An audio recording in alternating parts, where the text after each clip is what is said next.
thrive in an atmosphere of borderline and prohibited activities. The derelict, the alcoholic, the prostitute, the pimp, the fast buck artist. The crime rate in the combat zone was said to be one of the highest in Boston.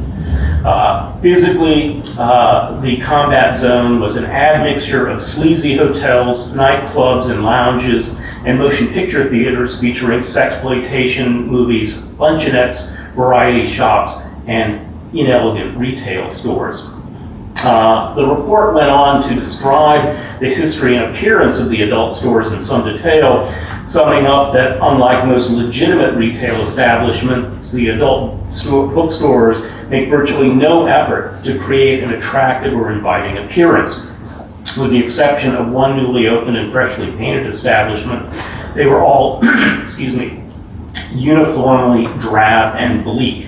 At best, they are clean and neat, but no more than functional. At worst, they are littered and more than slightly reminiscent of a poorly managed rummage sale. Interior lighting is generally dimmed adequate and is provided by bare light bulbs or fluorescent fixtures. The store's exteriors are plain and lack any adornment. Although all had signs limiting entry to people to either 18 or 20 years or older. The overriding physical characteristic of Boston's adult bookstores is one of anonymity, the report said. And observations of the consumers suggested a representation of white middle America. The exceedingly impersonal atmosphere of most shops was only exacerbated by the authoritarian nature of the elevated cashier's booths, mirrors, and other surveillance systems that were used in the dingy shops.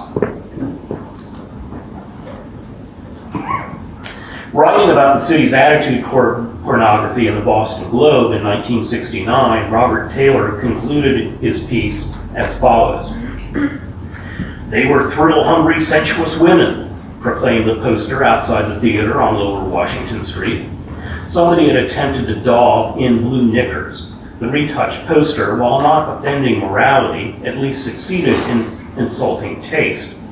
A man, tubercular in aspect, receiving his change at the box office window, and while he made his way toward the bower of plastic delights, was wrenched by a bubbling cough.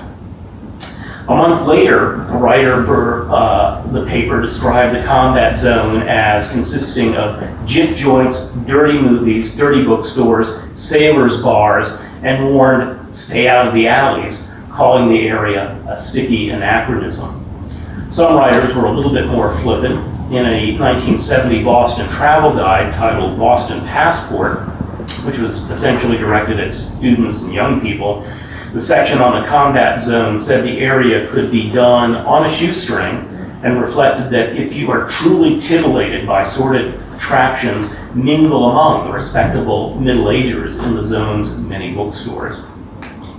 So that was indeed what the Commission's study found, that the customers in the combat zone were not tubercular residents of the SROs, the seedy hotels, and so on, as often portrayed in newspaper accounts, but they were typical white-collar types in their 40s or 50s, a sort of broad cross-section of white middle America. The technical report stated that pedestrian traffic is heavy during the day as the area is traversed by a steady combination of shoppers, office workers, well-dressed businessmen and professionals, and blue-collar service and construction workers. The combat zone then was a zone of transience, a marginal space between more established areas and yet another district, the South Cove, which was marked for extensive destruction and renewal for the Tufts Medical Center. As most interstitial areas were, it was unstable. It was a marginal area. While Daniel Hearn of the Back Bay Association, which was a neighborhood group opposed to pornography and particularly afraid that it would spread into their area, penned a report on Boston's red light districts in early 1972, he concluded that if the zone is wiped out, most of its worst establishments might simply move uptown. So there was a fear of contagion that this zone could be ruptured and areas move into, and the businesses move into other areas of the city. But essentially what happened was the city quarantined the combat zone through zoning regulations in 1974. The idea being to contain the spread of the contagion of adult entertainment and the supposed blighting effects that it would have on the rest of the city. As a result of that zoning change in 1974, fewer city services were dealt to the area. So trash pickup declined, policing declined, and so on, that led the zone to sort of spiral even further downward. And I refer you to this more extensive article in the collection Hop on Pop for a lot more detail on the combat zone. But it's clear in retrospect that this particular zone of discard was built to fail. New York, of course, is the most heavily chronicled city in terms of its porn venues, thanks to its large number of daily newspapers, civic studies, as well as scholarly articles and books, along with a number of sort of fanish publications. And this was in no small measure because the bulk of adult businesses coalesced around the city's storied Times Square area, which by the 1960s had become an archetype for urban squalor.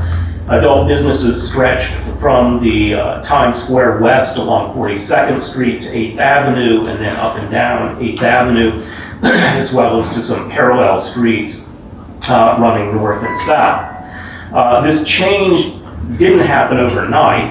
As Alexander Reichel relates, Times Square had been on a slow decline since Prohibition and the Great Depression.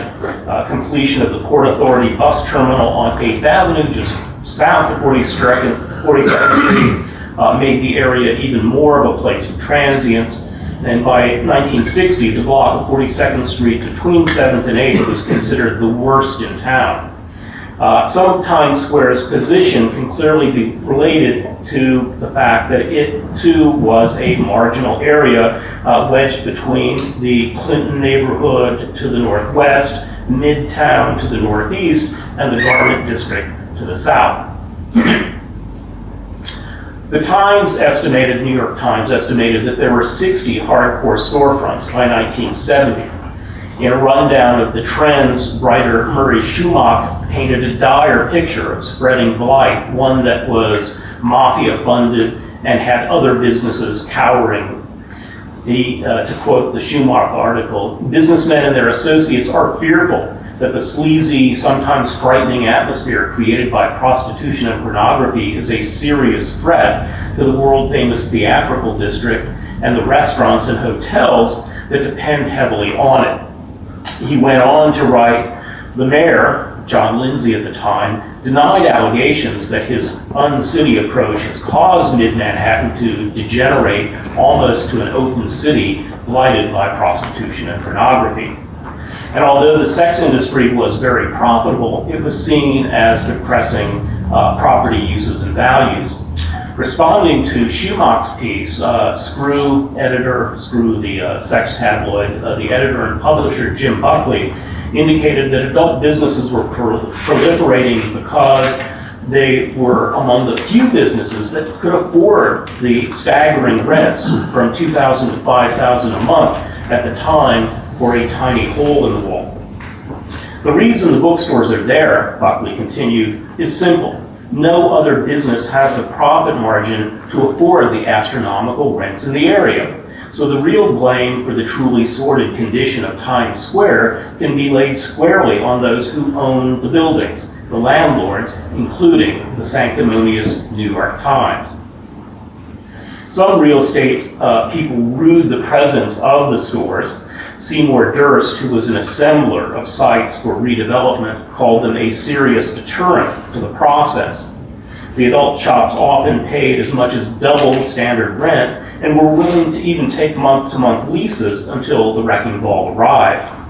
They are a lucrative source of short-term income pending demolition, said one Times article, notable for its location in the real estate section of the paper, not the news section. One measure of how pervasive adult venues were can be found in Screw, which sort of also served as a consumer guide for porn aficionados. In the December 13, 1971 issue, the paper identified 38 theaters showing heterosexual pornography, and this doesn't even include those neighborhood and other showcase cinemas that were showing sexploitation films. There were 4 theaters with gay content, 29 modeling studios, and there was no attempt to even document the dozens of bookstores and peep shows that trafficked in adult material. While most of its reviews of the theaters were about content of what appeared on screen, whether it was soft or hardcore, the quality of the sound and so on, the guide also made reference to the relative quality of the surroundings. Some were noted as comfortable or big and comfortable, but the majority of them were described as drab, such as the Channel O Theater, dingy, the Channel X, small and dingy, the Mask, run down, the Tivoli, and attracting a grubby crowd, such as the Victory. A drab little place, the 42nd Street Cinema, and a shabby establishment, the 55th Street Cinema. So again, drab, shabby, and run down was the order of the day. In April 1976, an anti-porn rally was organized in Times Square featuring Mayor Abraham Beame and a number of Broadway luminaries. Gerald Schoenfeld, who was the chairman of the Schubert Theater organization, decried the sex business as a plague that kills. And while speaking figuratively, the subtext of Schoenfeld's statement was that the sex business was killing legitimate business.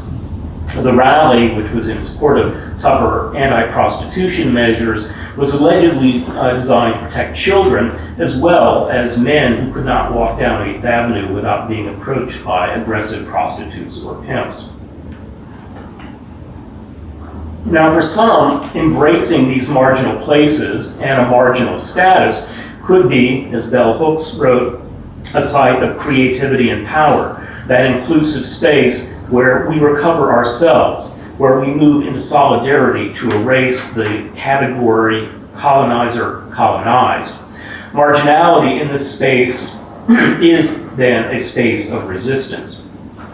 Nowhere is this more the case than with sexual minorities, especially lesbian, gay, bi, and trans people, illustrated in works like Delaney's Times Square Red, Times Square Blue, his very vivid account of cruising porn theaters in the 42nd Street area from the 70s through the mid-1990s, as he was in search of sex and community. While marginality provided some with this sense of resistance and identity, for others it provided a desired anonymity. Whether in New York or Boston or Denver or San Francisco or any other city, one of the concerns about porn shops and theaters in zones of discard was implicit in their criticism. That was that they allowed people to move through these zones with anonymity. As David Karp outlined in his study of Times Square adult bookstores in 1973, quote, anonymity itself is a conception of the non-social character relations in the city, end quote, that leads to a possible absence of structured interpersonal relationships, save for those of the most superficial sort. The relative freedom provided by this anonymity, in contrast to rural or suburban areas, precludes community and leads to alienation and loneliness of city dwelling that were seen as part of its secular and corrupting influence. The hiding behaviors used outside of and in the stores, such as waiting outside before entering, depending on various shields or barriers that prevented passersby from actually seeing within a shop, the lack of eye contact or conversation inside the stores were all ways of remaining anonymous and thus being able to hide one's participation with pornographic material. Charles Sundholm, who carried out a study of San Francisco arcades around the same time, concluded that similar behaviors and norms allowed the patrons of the arcade to maintain their moral character.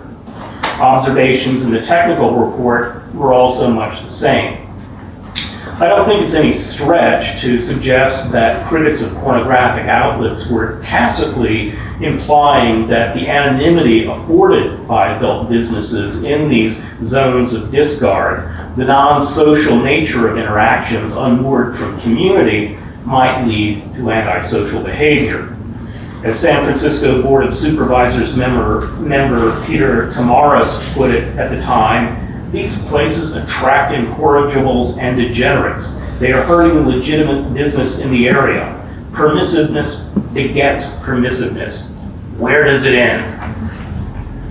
But of course, the people who were patronizing these adult theaters and bookstores were not incorrigibles or degenerates. They were well off enough to pay the relatively high prices for magazines and movie tickets. They were mobile, and along with the anonymity provided by these marginal spaces, they basically allowed respectable men to move into these zones to purchase and consume adult material inconspicuously away from situations where they might be readily recognized or identified.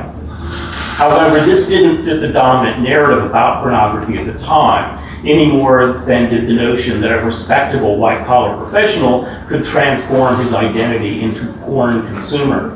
That flew against the notion that most, if not all, consumers of pornography were themselves deviant, existing on the margins of society. In a 1991 essay, then lesbian activist Pat Califia, now trans activist Patrick Califia, wrote, "The city is a map of the hierarchy of desire, from the valorized to the stigmatized. It is divided into zones dictated by the way its citizens value or denigrate their needs. Separating the city into areas of specialization makes it possible to meet some needs more efficiently. It also is an attempt to reduce conflict between opposing sets of desires and the roles people adopt to fulfill those desires. Recognizing that every city has zones of commerce, transit, residence, and so on, she states that some are not as matter of fact in the purpose they serve. These are the sex zones. While one might argue with Califia's point that no area of the city is dedicated solely to sex use, she is correct in stating that sex zones are typically superimposed upon another area, especially deteriorating neighborhoods in which the poor must live, areas with few residents because they're devoted to manufacturing, to transport of goods, parts, etc."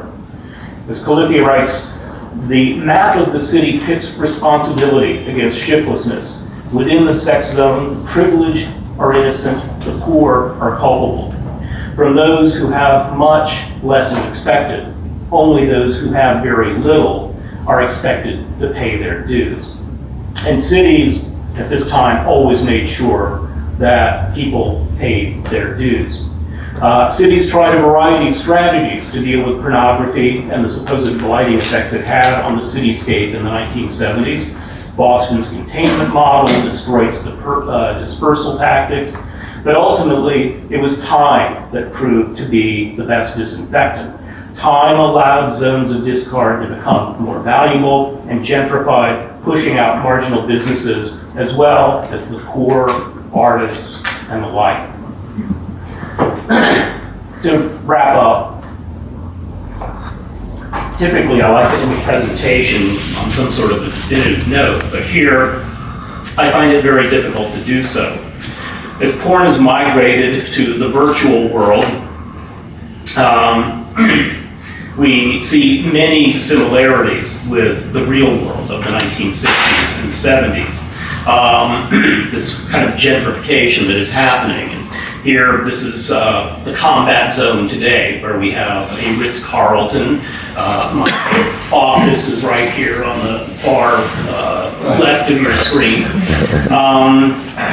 And while when we speak about the internet, it may be nowhere, it too is a place of margins, a place that one can find community or to be completely anonymous. But the question is, will this fluid marginal space be maintained, or will it too be gentrified with the possible end of net neutrality that we're facing in the United States and other places? Will it be a space of sort of virtual urban renewal? And those are the questions that I leave to you to answer. Thank you.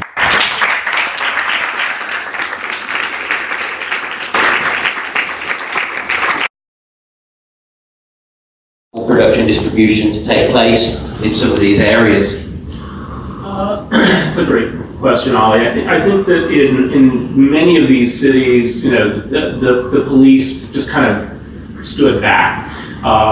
It wasn't that they were necessarily taking bribes or being paid off or anything, but they, you know, simply avoided those areas, which is, you know, one of the things that led to this, you know, perception of danger and, you know, possible physical harm if you, you know, move through these places. So, so you know, that's certainly an aspect in many places. Although, you know, periodically in most of these cities, and, you know, I had other, you know, slides of places like, you know, Detroit and Washington, D.C. and all these other places that had their own little kind of areas that specialized in adult entertainment. But as for, you know, the underworld, you know, clearly there were some, you know, elements in the United States in the 60s, the early 1970s, who were sort of mob or mafia related, but also, you know, some of that, you know, kind of description of, you know, the adult-oriented businesses comes about in the U.S. As a result of, you know, prosecutions and the desire on the part of prosecutors to sort of frame these business people as mob related. So through, you know, like the RICO Act and so on, where you can kind of, you know, begin to kind of put together ideas of a conspiracy, criminal conspiracy, you know, having a distributor working with a couple of bookstores or theaters could be enough to, you know, constitute this kind of criminal conspiracy. Hence, you know, we have a mob or something that is, you know, working to distribute this material. So, you know, but I think mob involvement was fairly minimal. The producer Dave Friedman, who was also the head of the Adult Film Association of America for a number of years, told me that, you know, the FBI thought that anybody who had a vowel at the end of their name was in the mob. And this kind of, you know, sort of mentality sort of, I think, reflects a lot of what was happening in law enforcement, certainly the FBI. Other questions?